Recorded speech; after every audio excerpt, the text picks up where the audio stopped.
Local schools wait for legislators to give them a budget.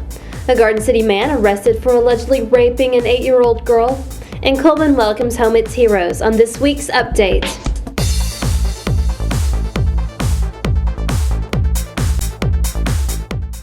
After this year's legislative session ended without an education budget, several school systems, including Cullman County, decided to take precautions against an overextended payroll by pink-slipping all non-tenured teachers. However, Cullman County School Superintendent Hank Allen said after the board meeting Thursday, the system decided to take back those measures. Allen said the system will only issue notices to teachers the board had already decided not to hire for the new school year, since legislators will begin special session tomorrow to pass a budget.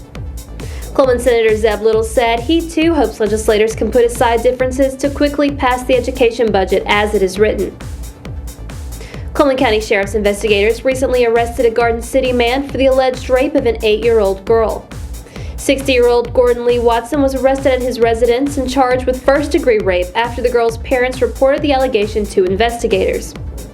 Sheriff Tyler Roden said the office has reason to suspect there were several incidences of rape involving Watson and the girl.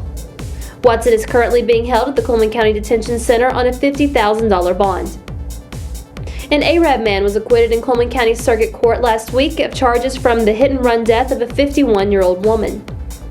Judge Don Hardiman cleared 41-year-old Donald Smallwood of counts of criminal negligent homicide, vehicular homicide, and leaving the scene of an accident.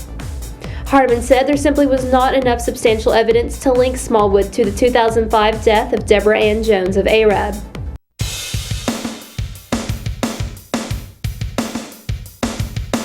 Athletes don't like to be sidelined. When an injury occurs, there's sports first. Here you'll find a different kind of rehab program, one that is specific to your sport, with trainers who are athletes themselves and who lead you through your rehab program. Sports first. We'll get you back in the game. 160 members of the Alabama National Guard's Charlie Company arrived home in Cullman Thursday after serving nearly a year in Iraq. Hundreds of family members greeted the troops at the Cullman County Fairgrounds. How's it feel to be home, man? Excellent, man. It still hadn't hit me yet, but I'm taking it all in. Okay, what's the first thing you're going to do now? I have no idea. I got about 1,000 different things I want to do, and I guess I have to tackle it one at a time. So. Home. I don't even know where to start. I'm just happy. I got my little girl, I got my wife. Couldn't ask for anything more. That's great. How's it feel? Sign of relief. What'd you miss most? My little girl and my wife, my family. The unit performed 230 combat missions and traveled more than 1 million miles to escort supply and resupply convoys in Iraq.